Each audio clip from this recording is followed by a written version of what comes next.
Hello dear friends, welcome back to my channel પાઠશાલા of biology. Okay, અને આજે જે છે આપણે લેક્ચર નંબર 2 લેવાના છીએ. બરાબર? જીવ વિશે આપણે આજે અભ્યાસ કરીશું. ગયા લેક્ચરમાં જે છે આપણે દાંત વિશે જોયું હતું. એમાં હું તમને કહી દઉં બાળક વિશે. તો બાળકમાં હજી એક વસ્તુ તમારે લખવી હોય તો લખી નાખજો. એમાં મેં તમને એવું કીધેલું, યાદ કરો કે બાળકની અંદર બે જ દાંત હોય છે. બરાબર? અને છેલ્લી દાંત મેં તમને પુખ્ત મનુષ્યમાં કઈ કીધી હતી? તો કે ડાપણની દાંત કીધી હતી. એ ડાપણની દાંત જે રહી એ બાળકોમાં નથી હોતી. એના લીધે એની સંખ્યા કેટલી હોય? 2 હોય. દાંતની સંખ્યા બાળકોમાં જે રહી એ કેટલી હશે? તો કે 2 હશે. ક્લિયર? તો એ વસ્તુ તમારે લખવી તો લખી નાખજો. બરાબર? આ દાંત વિશે મેં તમને થોડું રિવિઝન કરાવી દીધું અને જે પૂછતું કરતું હતું એ કરાવી દીધું. ક્લિયર? હવે આપણે આગળ જીવ વિશે માહિતી મેળવીએ. તો જીવમાં જે છે શું હશે? સૌથી પહેલા જીવની રચના જોઈએ. તો કે જીવ છે એ આ પ્રકારની રચના હશે. બરાબર?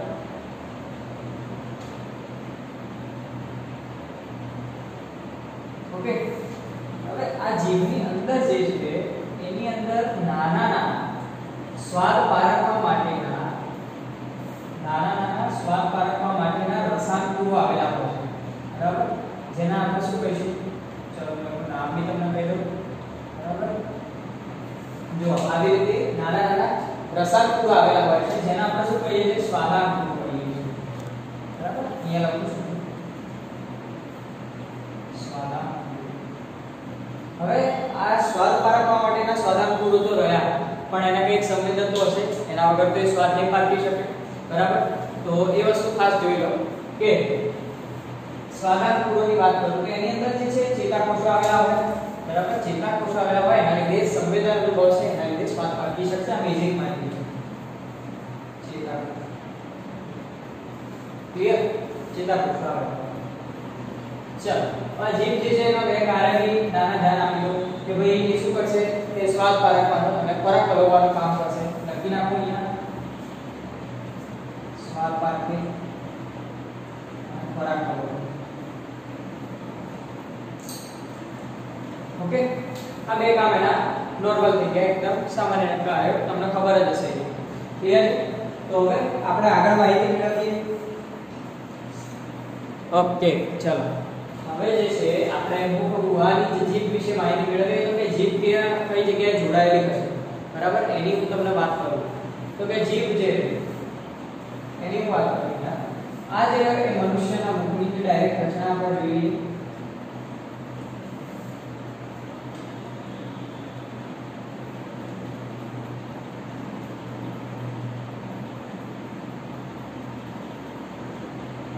જો આ પ્રકારની મનુષ્યના મુખની રચના જે છે તે આવી હોય છે.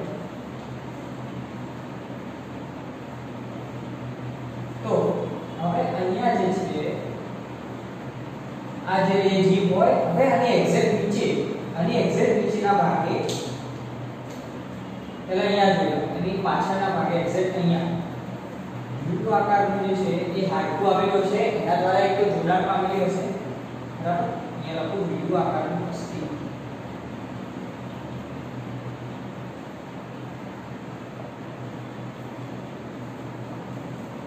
દેખાય નહીં ક્લિયર સુધી અહીંયા? ઓકે, બરાબર. આ જે છે એ યુ આકારનું હાડકું છે. બરાબર? હવે અહીંયા નીચલા જડબા સાથે પણ જીભ જોડાયેલી છે. બરાબર? અહીંયા લખું છું જીભનું જોડાણ જે છે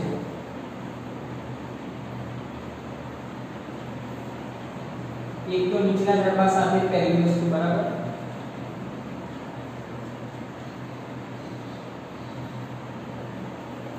ઓકે, બરાબર. આ યુ આકારનું અસ્થિ આવેલું છે. હવે બીજી આપણે આગળની માહિતી તરફ જઈએ તો કે અહીંયા નીચે બાજુ એક્ઝેક્ટ નીચે જીભની એક્ઝેક્ટ નીચે અહીંયા ફ્રેન્યુલમ આવેલું છે. એટલે ફ્રેન્યુલમ દ્વારા પણ જીભ જોડાયેલી હશે.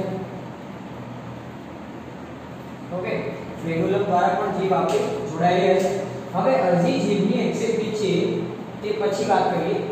હવે આપણી પાસે જે લાળ ગ્રંથિઓ રહે એ લાળ ગ્રંથિઓ જે રહી એ કેવી હશે? તો કે પાચક ગ્રંથિઓ તરીકે વર્તશે. બરાબર? લાળ ગ્રંથિની વાત કરું. લાળ ગ્રંથિ હશે એના આપણે શું કહીશું? પાચક રસનો સ્ત્રાવ કરશે. એ લોકો મુખની અંદર જ આપણે કહીએ કે ખોરાક ગળીએ એટલે શું કરે કે બધા જ સ્ત્રાવ છૂટા પડતા હોય છે એક સાથે. આપણે એને શું કહીશું? પાંચક ગ્રંથિ કહીશું. એટલે જેવી ગ્રંથિઓ દ્વારા છૂટા પડતા હશે એ ગ્રંથિઓ પાચક ગ્રંથિઓ ઓળખાશે, કારણ કે ખોરાકમાં છે પાચક દ્વારા થતું હોય. અને એ પાચક ગ્રંથિઓના પ્રકારની વાત કરીએ તો 3 પ્રકાર હોય. શું હોય? 3 પ્રકાર. બરાબર? અહીંયા સુધી ક્લિયર થાય છે? ઓકે, ચલો. 3 પ્રકાર હોય.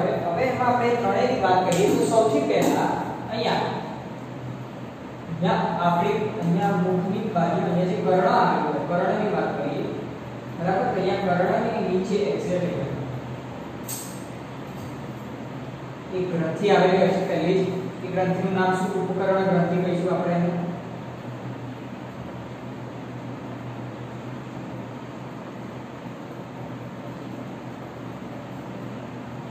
ઉપકર્ણ ગ્રંથિ તરીકે ઓળખાશે. બરાબર? આટલું સુધી ખબર પડી. હવે આ જીભની એક્ઝેક્ટ નીચે એટલે કે અહીંયા જીભની નીચે એક્ઝેક્ટ નીચે અધોજીહ્વા આવેલી છે. બરાબર? આને શું કહીશું આપણે? અધોજીહ્વા. ક્લિયર છે અહીંયા?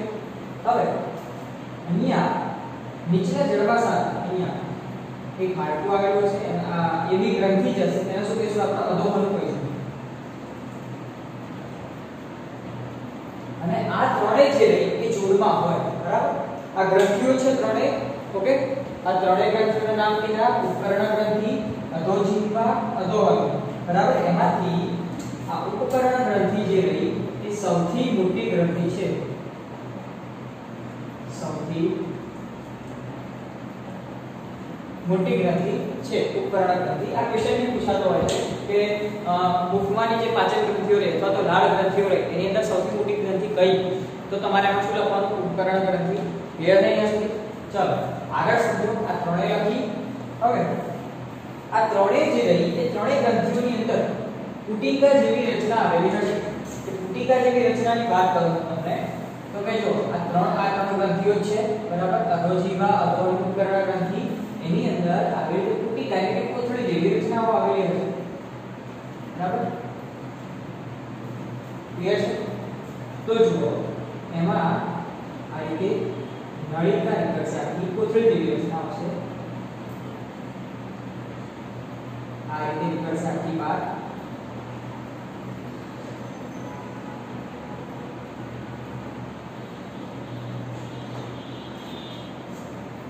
પછી એ શું થશે કે અહીંયાથી આખી મુખ્ય નલિકા બનશે, જે બી સ્ત્રાવ હશે. પછી અહીંયાથી મુખ્ય નલિકા નીકળશે, એના દ્વારા મુખ ગુહામાં ઠલવાય હોય. બરાબર? ઠલવાતી હોય આ મુખ્ય નલિકા.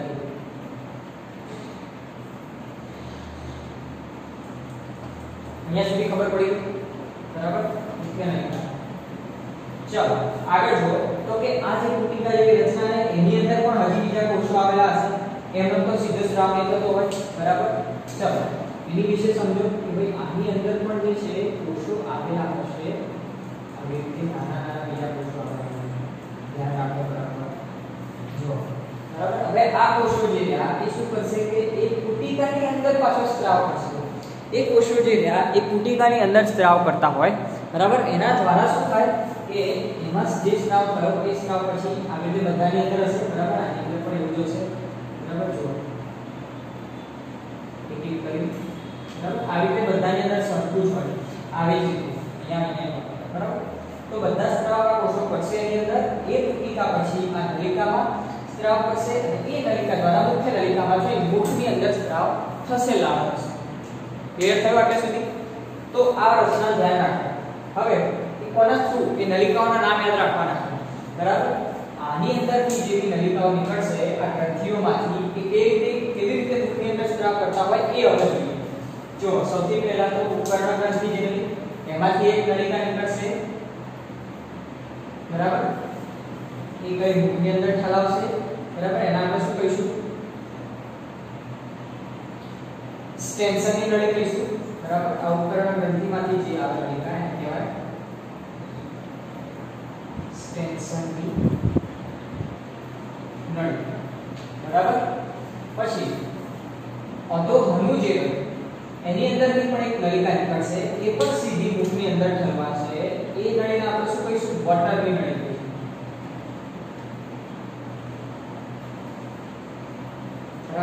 નળી શું કહીશું આપણે? વોટરની નળી કહીશું. હવે અહીંયા અધો જીભા છે એની અંદરથી પણ એક નળિકા નીકળશે જે જીભના આગળના ભાગે ખૂટશે. એને શું કહીશું? એને કહેવાય રેવિનસની નળી. તો જુઓ આપણે જે પ્રકારની રચનાઓ જોઈ એ પ્રકારે સીધું અહીંયા થઈ ગયું. જુઓ આ પુટિકાઓ એમાંથી સ્રાવ જે મુખ્ય નળિકા દ્વારા તો એ નળિકાઓ આ રહી. બરાબર? શેન્સરની નળી, પછી અધોવનમાંથી નીકળતી વોટરની નળી અને અધોજીવામાંથી નીકળતી રેવિનસની નળી. ક્લિયર છે અહીંયા સુધી? તો એ સીધી આની મુખમાં પ્રવાહશે અને પછી એના દ્વારા પાછા થશે. અને આ બધા જે સિમ્પલ સવાલો તમને પૂછી લેતા હોય કે ભાઈ ઉપકરણ ગ્રંથિ કે સૌથી મોટી ગ્રંથિ એમાં કઈ નળિકા નીકળે કે સ્ટેન્સરની નળી, તો તમારે યાદ રાખવાનું કે ઉપકરણ ગ્રંથિ તો તમારે શું યાદ રાખવાનું કે સ્ટેન્સરની નળી S. બરાબર? પછી અધોવનુ તો કે વોટરની નળી એટલે કે W યાદ રાખવાનું. બરાબર? W. અને રેવિનસની નળી એટલે કે કઈ જગ્યાએ અધોજીમાં તો કે રેવિનસની નળી એટલે કે R. બરાબર? તો આ ટાઈપથી તમારે યાદ રાખવાનું. એટલે શું ઈઝીલી તમને યાદ રહી જશે. તો આ જે આખી મેં જીભની રચના સમજાવી અને આ જે આખો મુખ ગુહારો સમજાવી. હવે આગળ જે છે આપણે મનુષ્યનો પાચન માર્ગ સમજવાના છીએ. બરાબર? છાપો લખી નાખવા બધું. બરાબર? અથવા તો તમારા બુકમાં જે બી લાઈન પડી હોય તે ટિક કરી નાખો. બહુ જ કામમાં લાગવાના આ બધા શબ્દો. ક્લિયર? ઓકે, ચલો આગળ સમજીએ. ઓકે ડિયર ફ્રેન્ડ્સ, ચલો હવે જે મનુષ્યના પાચન માર્ગ વિશેની આપણે માહિતી મેળવવાની છે. બરાબર? તો ચલો આવી જાઓ. સૌથી પહેલા તો જે છે આપણા નાકમાંથી જે છે નાસિકા અહીંયા ચાલુ થશે. બરાબર? નાસિકા આપણે કંઠ નળી કહીશું.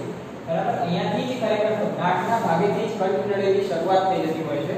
બરાબર? એ વસ્તુની ખાસ ધ્યાન રાખવાની. બરાબર છે? ચલો હવે જે છે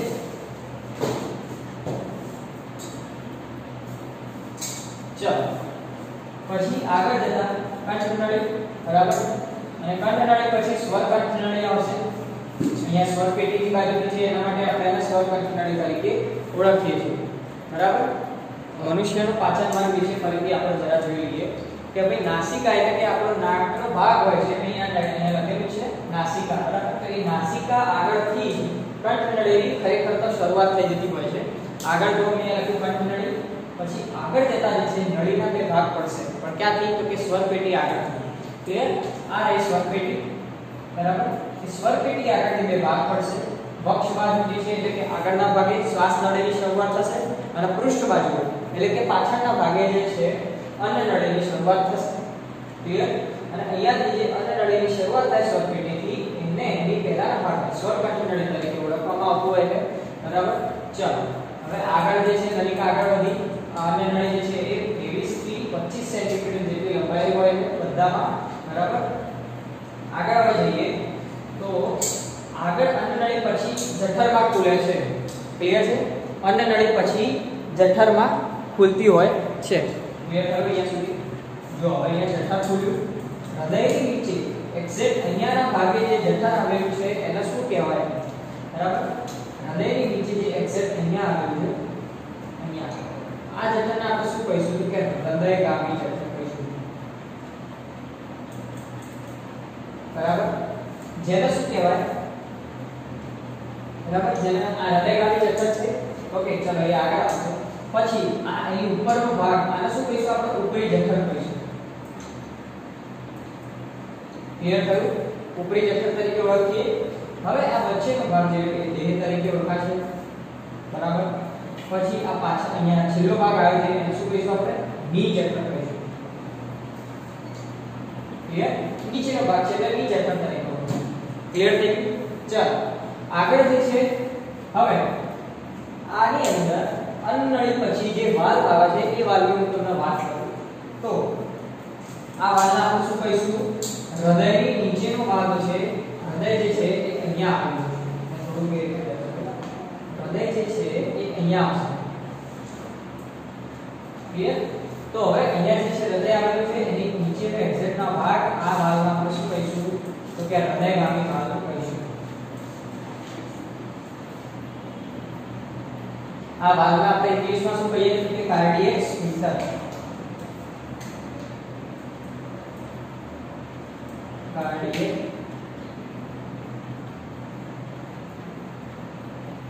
સ્ફિન્ક્ટર ક્લિયર છે? તો આ વસ્તુ ખાસ ધ્યાનમાં રાખવી. હજી બીજી નામની વાત કરું તો કે આ ની જઠરની આગળ પણ એક વાલ્વ હોતો હોય છે, બરાબર? ની જઠરની પહેલા એક વાલ્વ હોતો હોય. આ વાલ્વ જે છે પક્વાશયમાં જવા દે, પક્વાશયમાં છે. તો આ વાલ્વને આપણે શું કહીશું? ની જઠર વાલ્વ કહીશું. એનું નામ પણ હું તમને કહું છું, ની જઠર વાલ્વ. ઓકે, ની જઠર વાલ્વને જે છે આપણે બીજા કેવી રીતે ઓળખીએ તો કે ફાયલોરિક સ્ફિન્ક્ટર. ફાયલોરિક સ્ફિન્ક્ટર પી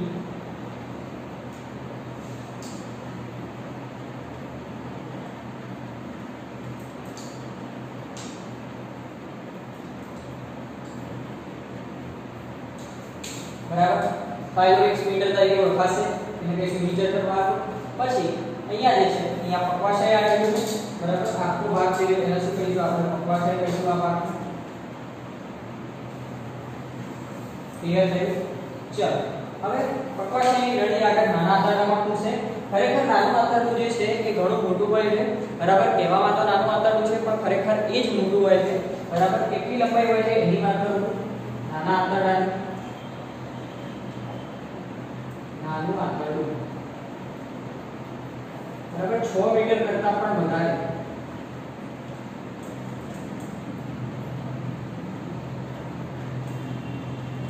વધારે લાંબુ હોય છે નાનું આંતરડું.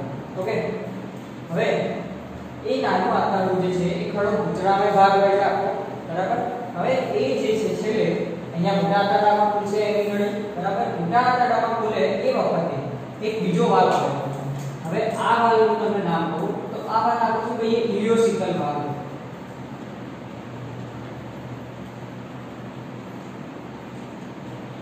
ઇલિયોસિકલ વાલ્વ કેમ કીધું એનું કારણ કહું તમને.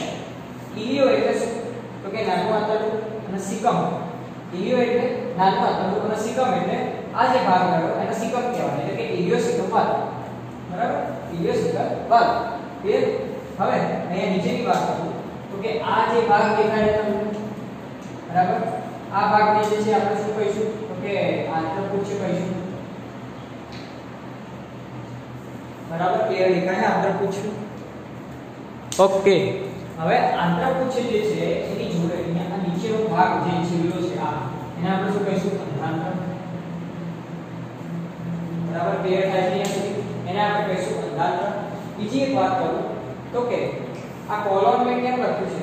કારણ કે મોટા આંતરડાને બીજા કોલોન નામથી પણ ઓળખવામાં આવતું હોય છે, બરાબર? એના લીધે મેં કોલોન લખેલું છે. હવે ખાવાનું જે છે, બરાબર, એની વાત કરીએ તો કે આપણા મુખમાં આવશે સૌથી પહેલા. મુખમાં એનું આંશિક પાચન થશે, પછી એનો માર્ગની જ વાત કરું છું. પછી જે છે એ કંઠનળીમાંથી અહીંયાથી પછી અહીંયા અન્નનળીમાંથી આગળ વધશે. આગળ વધશે એટલે અહીંયા વાલ્વ આવશે. ઓકે, એ વાલ્વ જે હતો અહીંયા પછી ખુલશે. જેવો ખોરાક આવશે એવું પછી જઠરની અંદર એનું જઠરમાં અહીંયા લખું છું. જઠર જે રહ્યું એની અંદર 4 થી 5 કલાક 5 કલાક સુધી બરોબર ખોરાક જે તો એ 4 થી 5 કલાક સુધી બરોબર. હજી સંપૂર્ણ પાચન નથી થતું. પછી ખોરાક જે છે પક્વાશયમાં આવે છે. એ વખતે આ નીચેતર વાલ્વ ખુલતો હોય છે. વાલ્વ આગળ જશે, પછી નીચેતર વાલ્વ જે છે એ ખુલશે, પછી આગળ જશે ખોરાક, પછી આવશે નાના આંતરડામાં ખુલશે. નાનું આંતરડું જે છે એના પછી ઇલિયોસિકલ વાલ્વમાં ખુલશે, બરાબર? ખોરાક જે છે એ ઊર્ધ્વ બાજુ જશે શરૂઆતમાં, બરાબર? પછી આ રીતે જશે, બરાબર? અને અધોગામી એટલે કે નીચેની દિશા, બરાબર? અને હવે જે વાત કરું છે તો અને છેલ્લે જે છે આપણે આને શું કહી દઈશું? મળાશય કહી દઈશું. ના પચેલો ખોરાક અહીંયા આવશે અને એને શું કહીએ આપણે? મળાશય કહી દઈશું. બરાબર? તો પાચન તંત્રની અહીંયા સુધીની આખી રચના તમે જોઈ લો કે કઈ રીતનું લખેલું છે, શું કરેલું છે, બરાબર? જોઈ લો, બરાબર લખેલું. અને બીજી એક વાત કરવાની રહી ગઈ કે અહીંયા આના પાર્ટમાં શું કહીશું? અનુપ્રસ્થ. બીજી મારે બોલવામાં ભૂલ થઈ છે એ જરા ધ્યાન રાખો. ઇલિયોસિકલ ભાગ વધે છે તો સિકમ એટલે શું થાય? શેષાંતરનો ભાગ. ક્લિયર? શેષાંતરનો ભાગ થાય. સિકમ એટલે શેષાંતરનો ભાગ, મોટા આંતરડાના શેષાંતર. બરાબર? તો ઇલિયો અને સિકલ ભાગ, ઇલિયોસિકલ ભાગ આખી રચના જોઈ લો, ખાસ બહુ જ કામમાં લાગવાની છે આગળ જતા. બરાબર? આ બધા જેટલા બી શબ્દો મેં લખ્યા છે બોર્ડ ઉપર બધા એક વખત જોઈ લો. ક્લિયર? પછી જે છે આપણે આગળની એક નાની માહિતી મેળવી અને આપણો જે લેક્ચર છે અહીંયા પૂર્ણ કરીએ. ચલો અહીંયા જે છે જોઈ લો એક વખત. અન્ય નળીની મેં કીધું હતું કે અન્ય નળી ક્યાં હોય? તો કે પૃષ્ઠ બાજુ હોય. બરાબર? એક ખાસ ધ્યાન રાખજો, પૃષ્ઠ બાજુ આવેલી હોય અન્ય નળી. બરાબર? પછી પકવાસની બીજી હજી વાત કરી તો કે પકવાસ છે એની નીચે મધ્યાંતર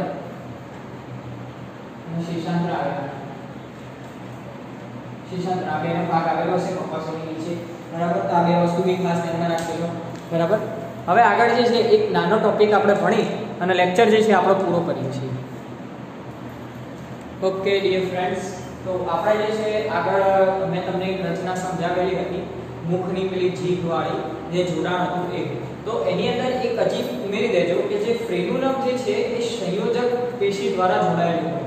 બરાબર? સંયોજક જે છે એ સખત જોડાણ પ્રેરતું હોય અને જોડાણ પ્રેરતું ઘટક છે સંયોજક પેશી. આપણે આગળ જતા આવશે 7મા ચેપ્ટરમાં. બરાબર? તો એ વસ્તુ બી ધ્યાન રાખજો. અને હવે જે છે આપણે એક છેલ્લો ટોપિક ભણીએ છીએ, પાચન માર્ગનો આરછે.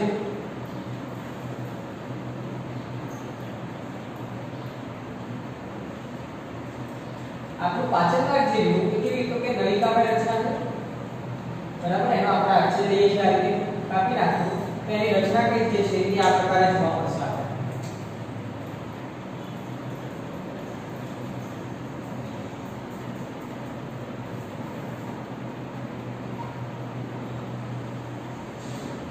બરાબર? આ પ્રકારે આખા આપણા પાચન માર્ગની જે છે આપણને રચના જોવા મળશે. નલિકામય ભાગ એટલે વચ્ચેનો ભાગ છે એની વાત કરીએ. ઓકે, બહારનું જ્યાં સ્તર રહ્યું એને શું કહીશું? આપણે લસિત સ્તર તરીકે ઓળખીશું. ક્લિયર થયું? લસિત સ્તર તરીકે ઓળખાશે બહારનું આવરણ. હવે એની અંદર હજી એક આવરણ આવેલું છે. એ અંદરના આવરણને આપણે શું કહીશું? એની વિશે વાત કરી લઈએ આપણે.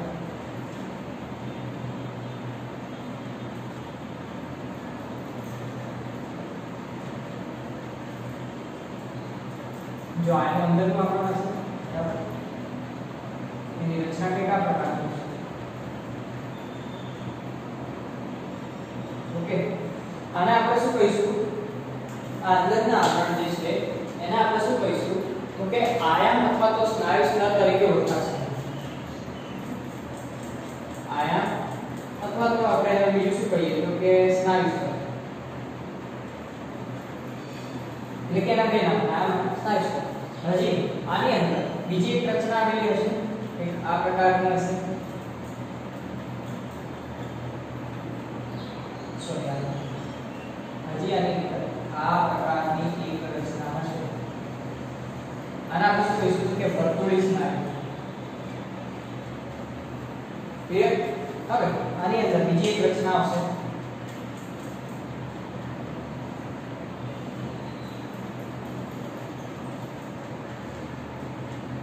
બરાબર? તો આને આપણે શું કહેશું? આ જે રચના રહી એને આપણે શું કહીએ છીએ તો કે અધર શ્લેષ્મ સ્તર.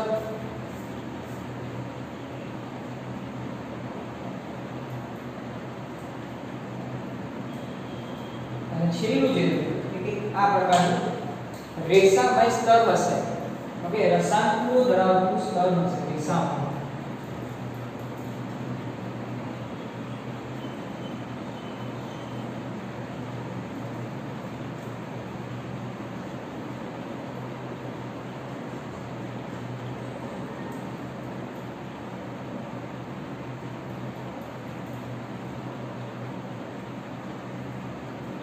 ક્લિયર?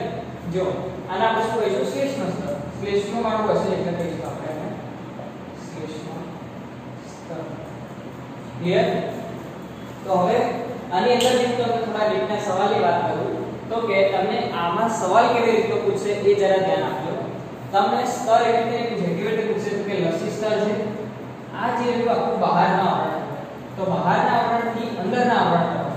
ઓકે, તમને ક્રમ પૂછશે આ, બરાબર? નીટની અંદર ક્રમ પૂછશે કેવી રીતે, તો કે બહારથી અંદરનો ક્રમ જણાવો, બરાબર? પાછળ ભાગને આપશે તો બહારથી અંદરનો ક્રમ જણાવો. જે મુખની અંદર પણ નામકરણ છે એ અંદરથી જોઈ શકો છો, બરાબર? પણ ક્રમ નથી આપેલો. લસી સ્તર છે, બીજા નંબરે આવશે આયામ અથવા સ્નાયુ સ્તર, બીજા નંબરે આવશે વર્તુળી, અધશ્લેષ્મ સ્તર અને શ્લેષ્મ સ્તર. આ થઈ ગયો બહારથી અંદરનો ક્રમ. હવે અંદરથી બહારના ક્રમની વાત કરું તો અંદર કયું પહેલું આવશે, તો કે શ્લેષ્મ સ્તર, બરાબર? બીજું આવશે અધશ્લેષ્મ સ્તર, ત્રીજું આવશે વર્તુળી, ચોથું આવશે આયામ અથવા સ્નાયુ સ્તર અને છેલ્લું આવશે લસી સ્તર. ક્લિયર? તો આ બધી વસ્તુ ખાસ ધ્યાનમાં રાખવી, બરાબર છે? ઓકે, હવે એની અંદર બીજી તમને છેલ્લી એક વાત કરું તો પહેલા આટલે સુધી જોઈ લો, પછી હું તમને એની બીજી વાત કરું. ઓકે, તો અહીંયા સુધીની રચના જોઈ લીધી તમે. ચાલો હવે હું બીજી એક વાત કરું તો કે આની વચ્ચે આ વર્તુળી અને આયામની વચ્ચે એક ચેતા આવેલી હોય છે, જે હું તમને આ રીતે દર્શાવું છું. ચેતા જે છે એને શું કહેવાશે? ઓર્બેજની નાડી કહેવાશે. નાડી એટલે ચેતા. ઓર્બેજની નાડી કહેવાશે. ક્લિયર?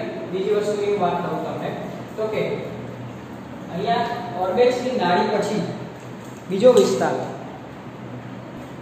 આપણું લસિકા સ્તર જે છે, બીજા વિસ્તારની વાત કરીએ તો લસિકા સ્તર જે છે એ સંયોજક પેશી દ્વારા જોડાયેલું હોય. એને બીજા નામે કયા ઓળખાય કે મેસોથેલિયમ. બરાબર? ચલો હવે આગળ હું તમને બીજી વાત કરું તો ચલો બીજી વાત કીધી તમને આ અધશ્લેષ્મ સ્તર જે રહ્યું એ, બરાબર? અધશ્લેષ્મ સ્તર જે છે એમાં મિશ્નરી નાડી આવેલી હોય છે, પણ તમને એવો ક્વેશ્ચન પૂછશે કે અધશ્લેષ્મ સ્તરમાં કઈ ગ્રંથિ આવેલી હોય તો તમારે શું લખવાનું? ભ્રૂણરની ગ્રંથિ લખવાનું.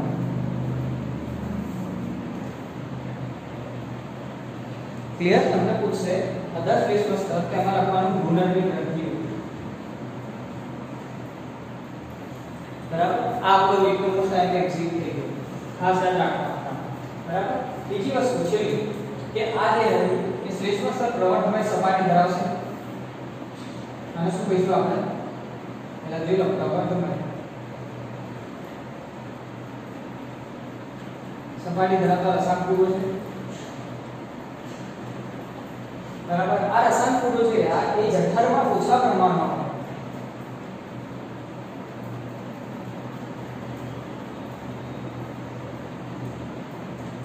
અને નાના આંતરડું જે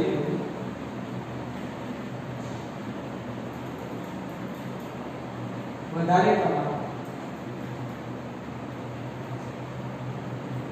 તો નાના આંતરડામાં જેમાં આ પ્રવર્ધમાન સપાટી વધારે હોય એ વસ્તુ યાદ રાખી લો કે જેની અંદર આ પ્રવર્ધમાન સપાટી વધારે હોય તેમાં શું થશે કે ખોરાકનું શોષણ એટલું જલ્દી વધારે થાય, જલ્દી નહીં એટલું વધારે થાય. બરાબર? હવે એનો શોષણ વિસ્તાર ઓછો થઈ જાય.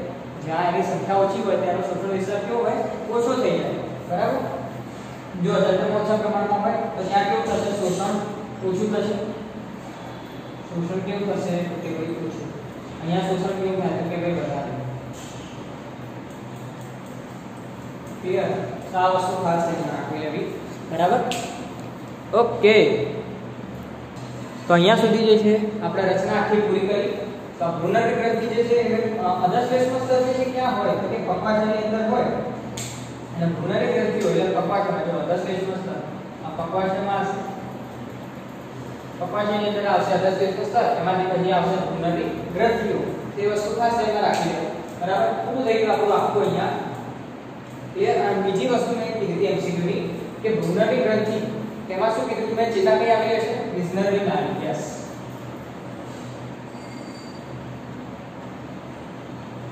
ક્લિયર? ઓકે, તો આજનો લેક્ચર જે છે આપણે અહીંયા સુધી રાખીએ છીએ. એક વખત આ જોઈ લો.